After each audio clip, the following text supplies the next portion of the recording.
जी के जीवन का एक प्रसंग सुनाने जा रही हूँ। शायद बहुत लोगों ने ना सुना हो। गंगू मठ गुरुद्वारे का इतिहास जगन्नाथ मंदिर संग्रहालय में ताड़ के पत्तों पर लिखी एक पांडुलिपि है। जब श्री एनडीयू में गुरु नानक अध्ययन विभाग के प्राध्यापक श्री रघुवीर सिंह टाक ने उड़िया में लिखे गए इस ऐतिहासिक दस्तावेज का अध्ययन किया तो हैरत में रह गए। इस दुर्लभ पांडुलिपि में चैतन्य महाप्रभु गुरु नानक देव की पूरी यात्रा का अद्भुत संस्मरण लिखा हुआ है। जगन्नाथ मंदिर संग्रहालय जगन्नाथपुरी में संरक्षित इस ताड़पत्र उड़िया पांडुलिपि का शीर्षक है भक्त पंचक अर्थात 5 भक्त। संग्रहालय की क्यूरेटर श्री सदाशिव वर्मा के अनुसार ये पांडुलिपि 1504 से 1534 ईस्वी के बीच सिंधु मठपुरी के जसोवंत दास द्वारा लिखी गई थी। उस समय पुरी के शासक राजा प्रताप रुद्रदेव थे। अब ध्यान से सुनिए। पांडुलिपि में जिन 5 संतों के पूरी प्रयास का वर्णन है वे हैं चैतन्य महाप्रभु, जगन्नाथ दास, अच्युतानंद दास, नानक देव गुरु नानक जी और संयुक्त दास। पांडुलिपि के प्रत्येक पृष्ठ पर कविता की 5 पंक्तियां हैं।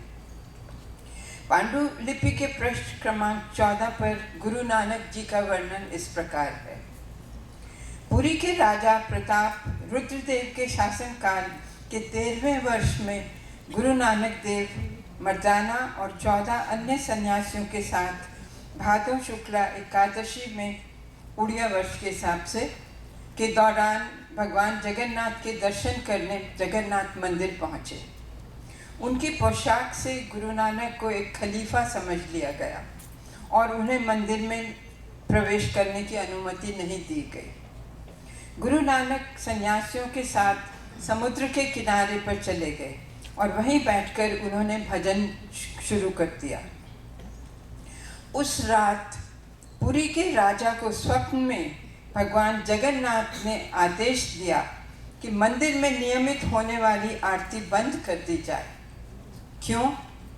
क्योंकि ये भगवान कह रहे हैं, क्योंकि मैं उस समय वहाँ नहीं होता। वो मंदिर में नहीं, जगन्नाथ जी मंदिर में नहीं होते उस समय।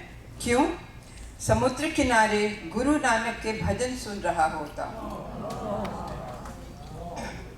आश्चर्यचकित राजा समुद्र किनारे पहुँचे और देखा कि गुरु नानक भजन गा रहे हैं और भगवान जगन्नाथ, बलराम और सुभद्रा वहाँ खड़े हैं। राजा ने गुरु नानक से क्षमा याचना की, उन्हें कपड़े और गहने अर्पित किए तथा गाजे बाजे के साथ शाही जुलूस में उन्हें भगवान जगन्नाथ के मंदिर लेकर पहुँचे। मंदिर के दर्शनों के बाद नानक देव मंदिर के सामने स्थित एक बरगद के पेड़ के पास बैठकर धर्मोपदेश देने लगे। उस स्थान पर आज मंगू मठ स्थित है, जिसके लाल झंडे पर उनकी स्मृति में सफ़ेद हथेली का प्रतीक चिन्ह है। गुरु नानक 24 दिन पुरी रुके।